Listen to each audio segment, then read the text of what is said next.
그리고 우리가 3월부터 성경 필사를 시작을 했는데 5월까지 일단 1차 마무리하도록 하겠습니다.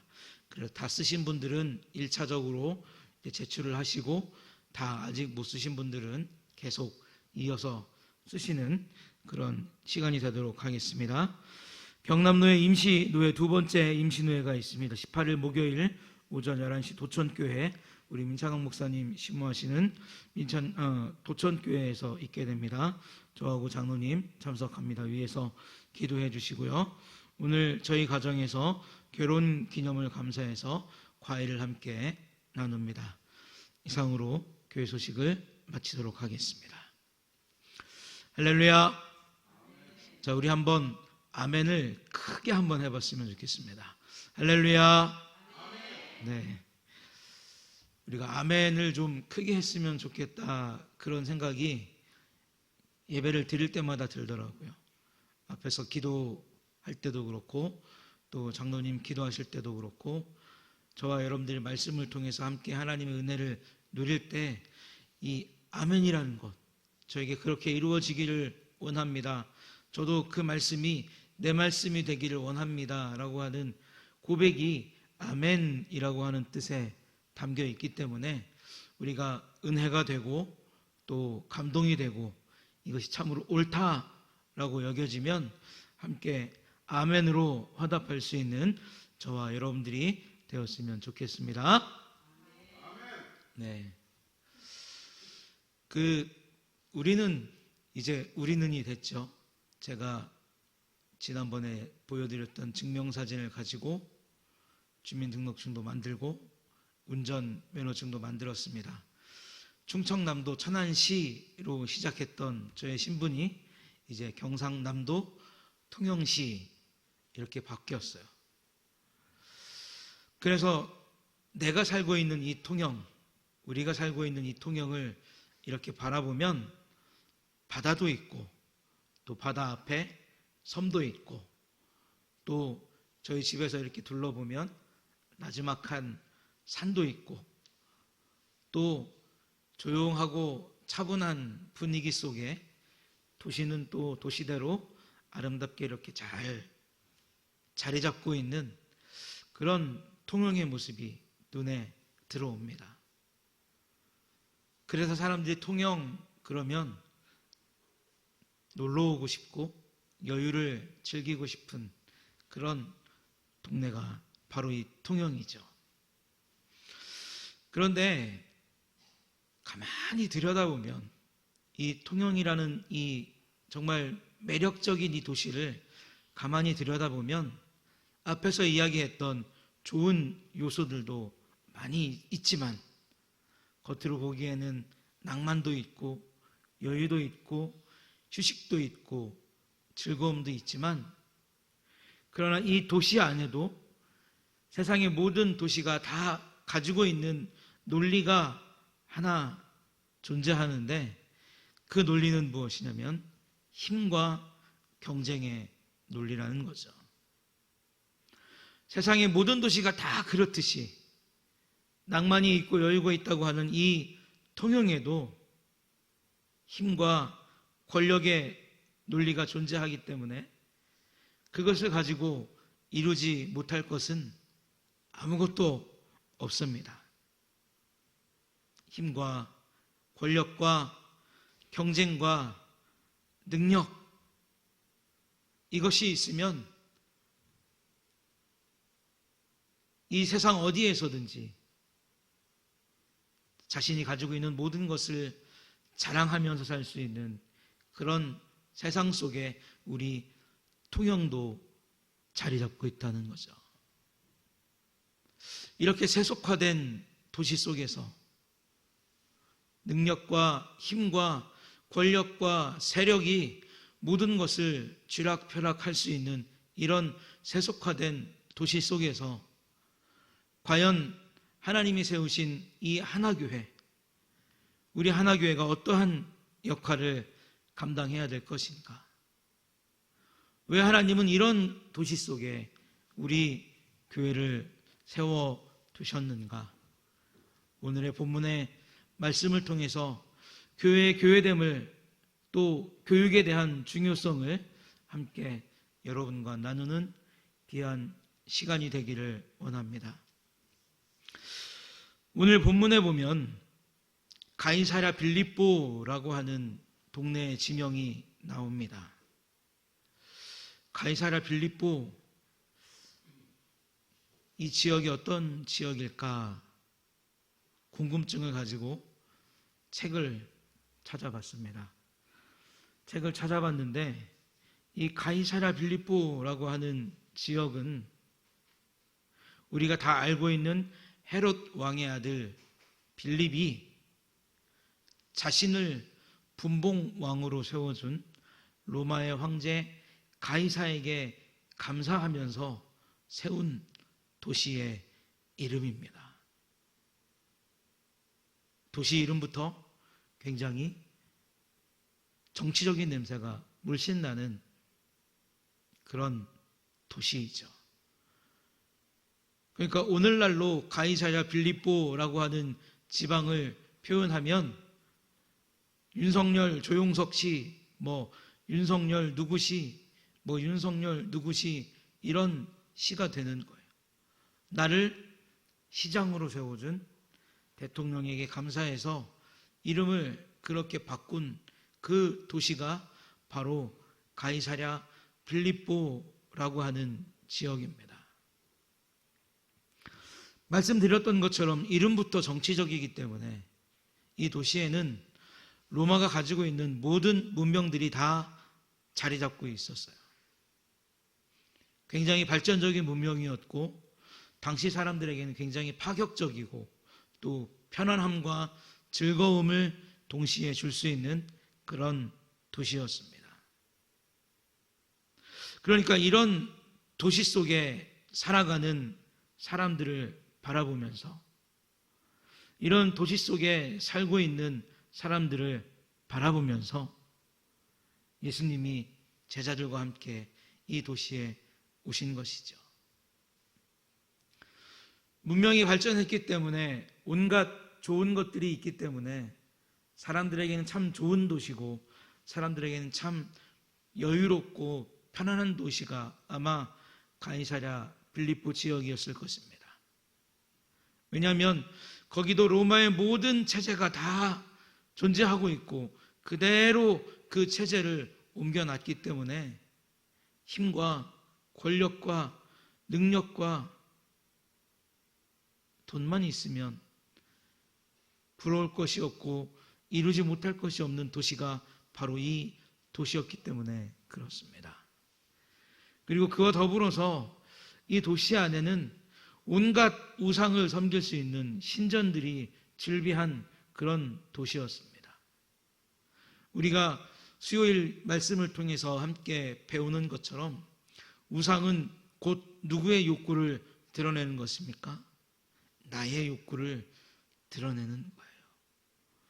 내가 출세하고 싶으면 그 출세의 욕구를 들어줄 수 있는 우상을 새겨서 그것을 바라보면서 그것에게 빌면서 만족을 느끼는 도시가 가이사랴 빌립보였고 또 음란한 것을 찾고 싶으면 그 음란한 것을 우상으로 만들어서 그 우상과 함께 음란한 행위를 하면서 내 삶의 기쁨과 즐거움을 누렸던 곳이 바로 가이사랴 빌립보라고 하는 이 지역입니다.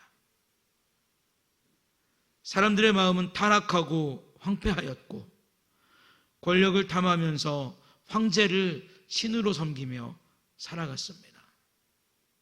바로 여기에 예수님이 제자들과 함께 오신 것이죠. 이렇게 타락한 도시, 권력과 힘이 지배하는 도시에 예수님이 제자들과 함께 오셔서 한 가지 질문을 던집니다. 13절에 보시면 예수께서 빌립보 가이사랴 지방에 이르러 제자들에게 물어 이르시되 사람들이 인자를 누구라 하느냐라고 물어보시죠. 예수님은 제자들을 모아놓고 사람들이 나를 누구라고 하는지 물어보셨다는 겁니다. 이렇게 좋은 배경의 사는 사람들은 나는 좋은 곳에 산다, 나는 멋지고 찬란한 문명과 함께 평안하고 즐거운 도시에 산다 라고 하는 자부심이 대단했겠죠. 이와 더불어서 타락한 우상과 함께 자신을 돌보지 않고 쾌락과 유흥에 몸을 맡기고 살아도, 자신을 절제하지 못하고 살아도 누구 하나 너의 삶이 잘못됐다고 말하지 않는 도시, 그 도시가 바로 지금 예수님과 제자들이 당도해 있는 그 땅이라는 겁니다. 나는 어떻게든 가지려고, 남의 것을 어떻게든 빼앗으려고 하는 도시가 이 도시고, 방어하지 못하면 죽을 수밖에 없는 도시가 이 도시고, 허점과 빈틈을 보이게 되면 무너질 수밖에 없는 도시 한 복판에서, 그 도시에서 살아가는 사람들을 바라보시면서 예수님께서 물어보셨던 것이 무엇이냐면, 과연 이 도시의 사람들은 나를 누구라 하느냐라고 예수님께서 물어보고 계신다는 겁니다. 사랑하는 성도 여러분,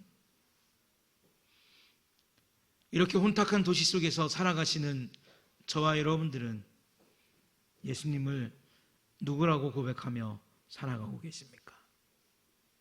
이렇게 경쟁이 꽉 들어찬 도시 속에 살아가면서 저와 여러분들은 과연 예수 그리스도를 누구라고 고백하면서 살아가고 있습니까? 우리 주일학교 아이들 새소식반을 진행하면서 전도하기 위해서 지난 주간에 한려초등학교 밑에 있는 그 성민 놀이터에 갔습니다.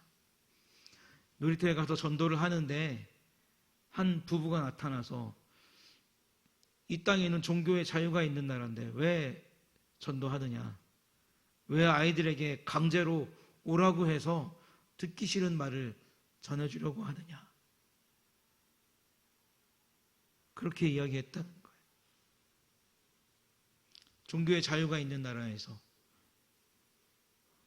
왜 예수를 전하려고 하느냐. 사람들의 마음이 참 황폐한 마음이죠. 자신은 불교인데 종교의 자유가 있는 이 땅에서 왜 기독교를 전하려고 하느냐. 아마 그 사람이 저한테 그런 얘기를 했으면 너도 사탕 들고 와서 불교 전해라. 내가 너 불교 전한다고 해서 너 안 막는다. 너도 억울하면 와서 목탁을 두들기고 돗자리를 펴놓고 3,000배를 하든지 뭘 하든지 와서 하면 될 거 아니냐.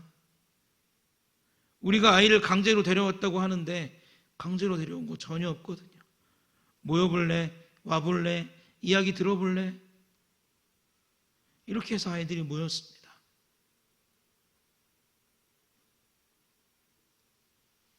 자신에게 뭐 큰 것이라도 있는 것 마냥 내가 학교에다 이거 고발하겠다는 거죠. 그래서 교감 선생님이 나오셨어요. 교감 선생님이 저를 만나서 개인적으로 뭐라고 말씀하셨냐면, 학교도 아니고 학교 밖에서 종교의 자유가 있는데, 교감 선생님도 종교의 자유가 있는데 그런 민원을 넣으면 안 나와봐도 되는 걸 알지만 나와 볼 수밖에 없는 제 위치를 좀 이해해 주십시오. 이렇게 이야기하더라고요. 그래서 때는 이때구나. 교감 선생님 충분히 이해합니다. 혹 다음에 또 신고가 들어가거들랑 우리 교회인 줄 아시고. 그 말은 무엇입니까? 다음에도 기회가 되면 할 수 있을 것이다.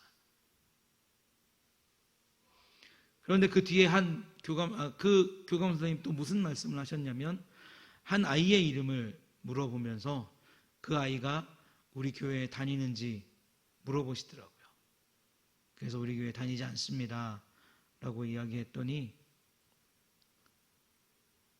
이 땅에는 참 사랑이 필요하고 사랑이 갈급한 아이들이 많이 있다고 그렇게 말씀을 하시면서 아이들에게 사랑을 주어야 되고 관심을 주어야 되는 어떤 그 학교 교육의 한계점을 저에게 넌지시 말씀하시는 것 같았습니다. 사람들은 그래요. 자기의 말 속에 빈틈이 있다는 것을 생각하지 않습니다. 일단 뱉어놓고 보는 거예요. 우리는 지금 철저히 나만 생각하고 철저히 나만 자랑하는 그런 시대 속에서 살아가고 있습니다.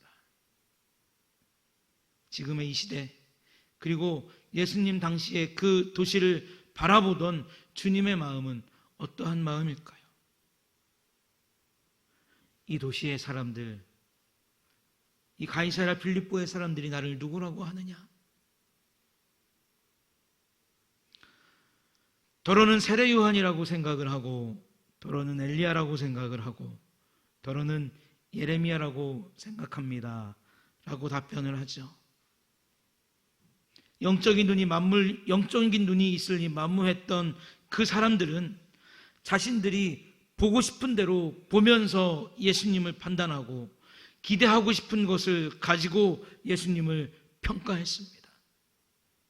마치 엊그저께 전도를 나가서 만났던 그 사람과 같이 자기의 눈에 보이는 예수만 판단하고 자기의 눈에 보이는 예수만 평가한 것 똑같이 2000년 전 가이사랴 빌립보 지방에서도 그 지방의 사람들은 예수님을 그렇게 판단하고 평가했다는 것이죠. 그러나 우리가 여기서 발견해야 될 정말 중요한 진리 한 가지는 무엇이냐면, 우리가 아는 것과 같이 예수님은 판단하고 평가할 수 있는 그런 존재, 그런 대상이 아니라는 거죠.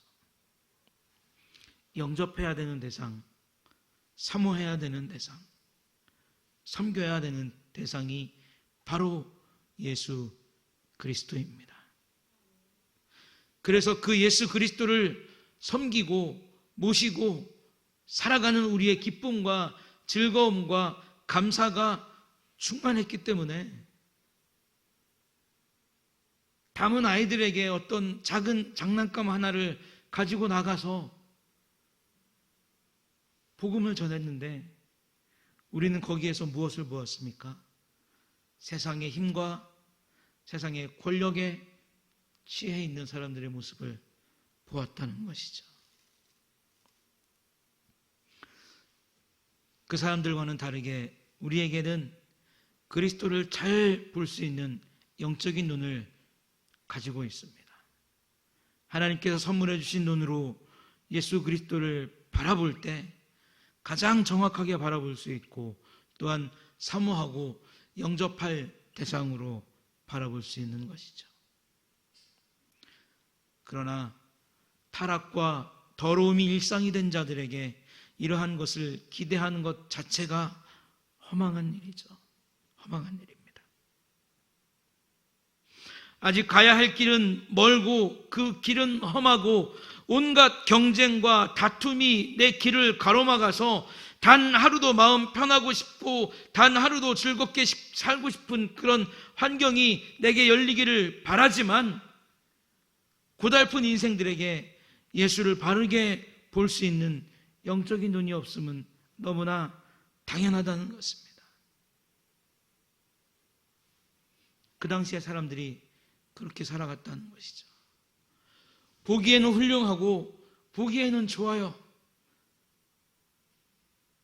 로마의 그런 시스템들을 그대로 옮겨놔서 로마에게 충성하는 그런 도시를 만들어 놓았으니까 얼마나 멋있고 편안한 도시겠습니까? 그런데 그 안에서 생존하려면 권력도 있어야 되고 힘도 있어야 되고 돈도 있어야 되고 인지도도 있어야 되기 때문에 사람들은 그것을 소유하기 위해서 단 하루도 편하게 살아갈 수 있는 환경을 제공받지 못한다는 것입니다. 나를 위해서 살아가기 때문에, 성공을 위해서 살아가기 때문에 그 지역의 사람들은 영적인 눈으로 예수 그리스도를 바라볼 수 있는 축복을 얻지 못했다는 것이죠. 예수님은 그것을 알려주시기 위해서 과연 이 도시의 사람들은 나를 누구라고 하느냐 제자들에게 물어보신 겁니다. 그리고 다음에 예수님께서 또 물어보시죠. 우리 15절의 말씀 함께 읽겠습니다. 시작. 16절의 말씀 읽겠습니다. 시작.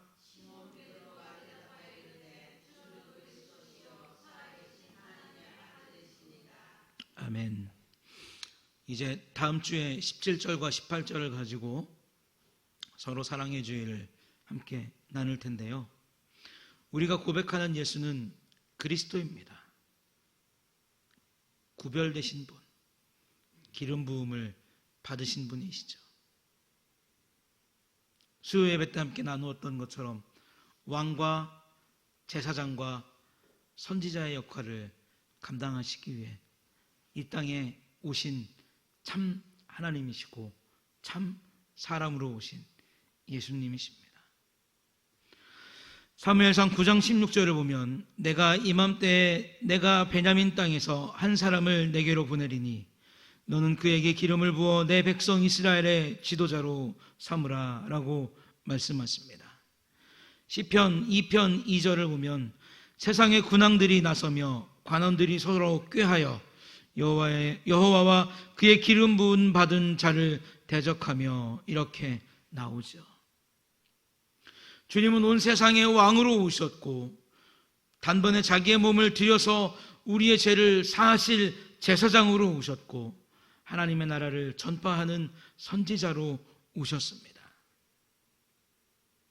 예수는 살아계신 하나님의 아들로 이 땅에 오셨죠. 우리가 요한복음 1장을 함께 공부했던 것처럼 영원 전부터 아버지와 성령과 함께 계셨던 분이 오늘 제자들에게 너희는 나를 누구라 하느냐라고 물어보신 예수 그리스도라는 겁니다. 창세기 1장을 통해서 우리가 보는 것처럼 온 우주와 만물을 창조하신 그 창조주께서 살아계신 하나님께서 인간의 몸을 입고 이 땅에 오셔서 부르신 제자들에게 물어 이르시되 너희는 나를 누구라 하느냐라고 물어보신다는 겁니다. 그는 살아계신 분이시죠. 어떻게 살아계신 분이십니까? 스스로 살아계신 분이라는 겁니다. 누구의 도움도 조력도 없이 스스로 계시는 분. 그래서 하나님이 뭐라고 말씀하십니까? 나는 스스로 있는 자니라. 그렇게 말씀하시죠. 여타의 권력과 힘과 다툼과 지략과 모략과 경쟁으로 근근히 생명을 유지하다가 마침내 이 세상에서 사라질 그것과는 전혀 존재 자체가 다른 분이 바로 예수 그리스도라는 겁니다. 똑같은 세상에 살지만, 똑같은 환경에 살지만, 똑같은 것을 보면서 똑같은 것을 느끼면서 살지만 한 사람들은 자기의 마음대로 자기가 원하는 대로 예수 그리스도를 평가하고 판단하는 말을 내뱉었다면 베드로는 어떠한 말을 이야기한 겁니까? 그들이 가지지 못한 영적인 눈을 가지고 주는 그리스도시요 살아계신 하나님의 아들이십니다 라고 고백했다라는 거예요. 사랑하는 성도 여러분, 여러분들은 예수 그리스도를 어떻게 고백하며 살아가고 계십니까?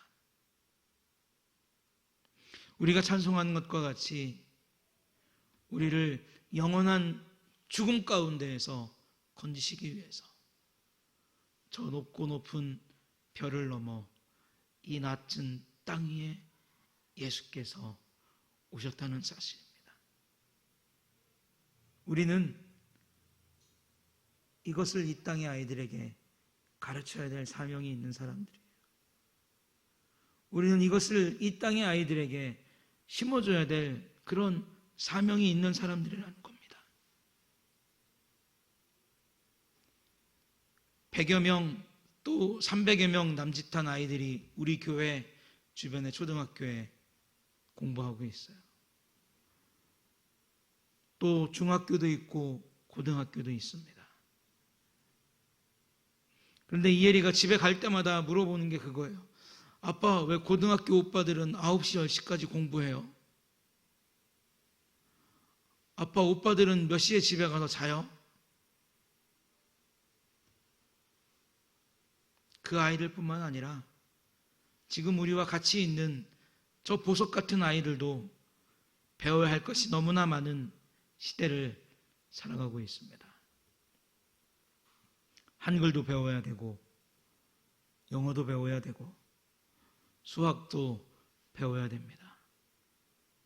태권도도 가야 되고요. 컴퓨터도 배워야 됩니다. 지난번에 말씀드렸던 것처럼, 어린이 주일에 말씀드렸던 것처럼 초등학생 아이들의 입에서 시간이 없다, 피곤하다 라는 말이 나오는 시대를 우리가 살고 있다는 거죠. 아직 몰라도 된 그런 세상에 대해서 너무 일찍 알아버린 우리 아이들을 바라보게 됩니다. 왜 이러한 것을 배워야 하는지, 왜 이러한 것을 습득해야 되는지 그 마음에서 스스로 이해하기도 전에 세상의 시스템에 이끌려서 아이들은 이곳 저곳을 다녀야 되는 어려운 환경 속에 놓여 있다는 거죠. 그 속에서 경쟁을 배우고 싸움을 배우고 거친 도전 속에서 나를 방어하는 기술을 이 시대의 아이들은 배워갑니다. 그리고 내가 올라서야 하는 구조가 이 차가운 도시를 이루고 있다는 것도 지금을 살아가는 아이들은 배워야 합니다. 그러면서 자연스럽게 무엇을 그들의 타겟으로 삼습니까? 성공을 타겟으로 삼죠. 반에서 1등 하는 거, 받아쓰기 잘하는 거, 수학 잘하는 거, 암산 잘하는 거, 태권도 1등 하는 거, 이러한 것들이 아이들의 목표가 되어간다는 겁니다. 돈을 많이 버는 것이 목표가 되어가고 소위 잘 나가는 사람이 되는 것이 목표가 되어간다는 거죠. 저도 부모로서 또 한 교회의 교사로서 아이들에게 말씀을 가르치고 아이들이 말씀을 잘 이해하는 그것을 기뻐하다가도 목사님 오늘 받아쓰기 100점 받았어요. 목사님 태권도에서 뭐 했어요? 달리기에서 몇 등 했어요? 그러면 그 말이 더 기쁘게 들리고 더 그 말에 더 기쁘게 반응하는 제 모습을 볼 때마다 내가 이러면 안 되지. 내가 이러면 안 되지. 그런 생각을 하게 됩니다. 세상은 그런 걸 가르쳐요. 이기는 걸 가르치고 밟고 올라서는 것을 가르칩니다. 근데 가만히 보면 교회는 너무 한가해요. 너무 한가해요.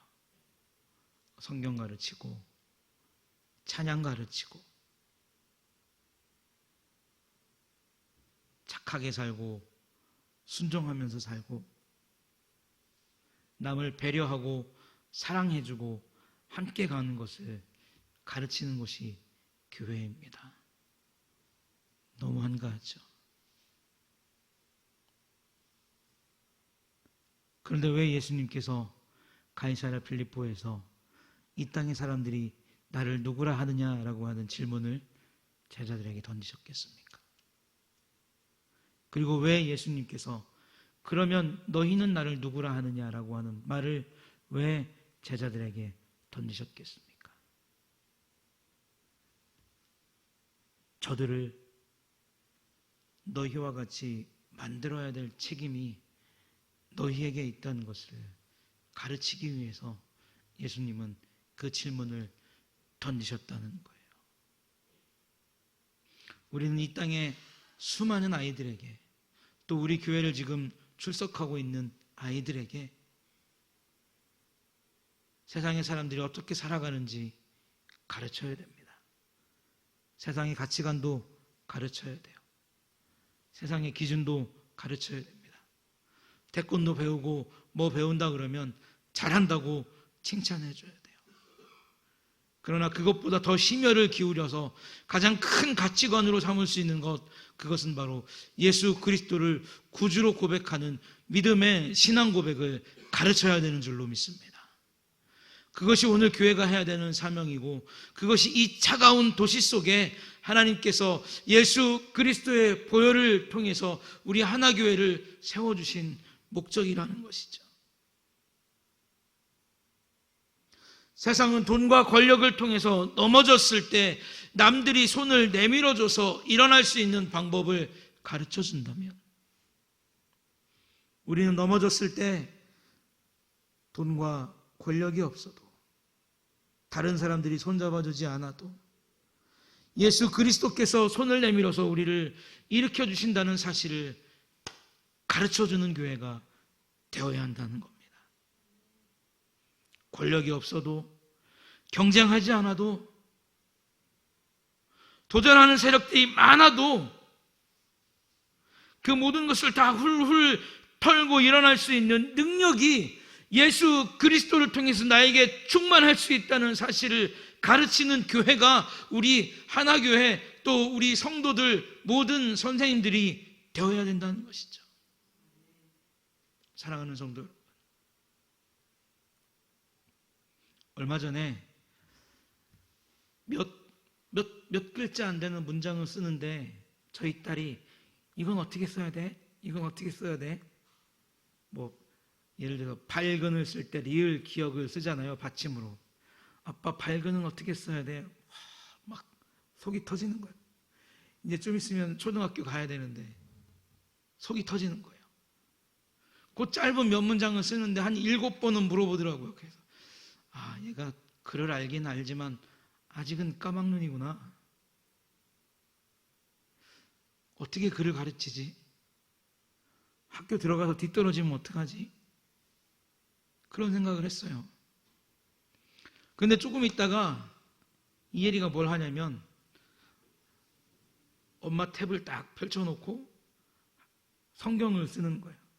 교회에서 성경 쓰게 하니까 나도 성경을 쓰겠다고 한 대여섯 줄 쓰는데 무릎을 딱 꿇고 앉아서 성경을 딱 쓰는데 이거구나. 내가 글을 모른다고 걱정할 필요가 없고 내가 뒤처질까 봐 염려할 필요가 없구나. 하나님께서 다 가르치시고 하나님께서 다 먹이실 거구나. 저는 그 사실을 우리 이혜리를 보면서 알았어요. 그리고 우리 교회 다니는 아이들을 보면서 알았어요. 세상은 경쟁에서 도태되면 그 순간 모든 것이 다 끝이라고 생각합니다. 세상은 경쟁에서 밀려가기 시작하면 한없이 밀려갈 수 있다고 이야기합니다. 앞에서 제가 누군가가 손을 잡고 일으켜주겠지라고 이야기했지만 이제는 힘과 권력이 있어도 우리의 손을 잡고 일으켜줄 사람이 없는 그런 세상이 되어가고 있다는 것을 우리는 바라볼 수 있어야 합니다. 그래서 힘도 없고 권력이 없어도 돈이 없어도 예수 그리스도로 충만한 우리 아이들이 어려움 속에 넘어졌을 때 스스로 털고 일어날 수 있는 능력을 말씀을 통해서 가르치고, 아무도 손잡아주는 사람이 없어서 넘어져서 고통하고 힘들어하는 자를 우리 아이들이 손 내밀어서 일으켜줄 수 있는 그러한 아이들로 우리 아이들이 자라나기를 하나님 앞에 함께 기도하는 저와 여러분들이 되었으면 좋겠습니다. 이것이 그 아이들의 가장 핵심적인 가치관이 되었으면 좋겠습니다. 베드로의 신앙 고백, 어두운 회색빛 도시에서 권력에 취해서 경쟁을 일삼고 그 지친 몸을 실어주려고 음란과 탐닉에 빠져서 허우적거리는 사람들이 수많은 우상을 가슴에 품고 살아가는 그 도시에서 보석처럼 쏟아낸 신앙 고백입니다. 아무런 기약도 없이 내일을 살아가는 그 사람들에게서 내일을 기약하며 내일의 은혜를 바라보며 쏟아냈던 것이 베드로의 신앙 고백입니다. 오늘 우리 교회를 살아가는 저와 여러분들이, 또한 우리 교회에서 함께 배우고 가르침을 받는 우리의 아이들이 이 차가운 회색 도시 안에서 주는 그리스도시요 살아계신 하나님의 아들이십니다 고백할 수 있는 귀한 가르침을 저와 여러분들이 나누어 주는 복된 교사들이 다 되시기를 예수님의 이름으로 축복합니다. 기도하겠습니다. 하나님, 모든 것이 경쟁이고 모든 것이 권력이고 힘으로 치장된 이 도시를 봅니다. 사람들은 그것을 얻기 위해 돈을 바라보고 있고 또 그것을 얻기 위해 기약할 수 없는 내일을 살아가는 안타까움을 봅니다. 이런 도시 속에 주는 그리스도시요 살아계신 하나님의 아들이십니다. 예수를 영접하고 예수와 함께 살아갈 수 있는 영적인 눈을 소유하도록 우리 교회의 아이들을 모두가 다 한마음 되어서 교사로 가르칠 수 있는 귀한 교회가 될 수 있도록 축복하여 주시옵소서. 예수님의 이름으로 기도하옵나이다. 아멘. 우리 다 함께 자리에서 일어나겠습니다. 우리 다 함께 자리에서 일어나셔서 우리를 사용하소서. 함께 찬양하겠습니다.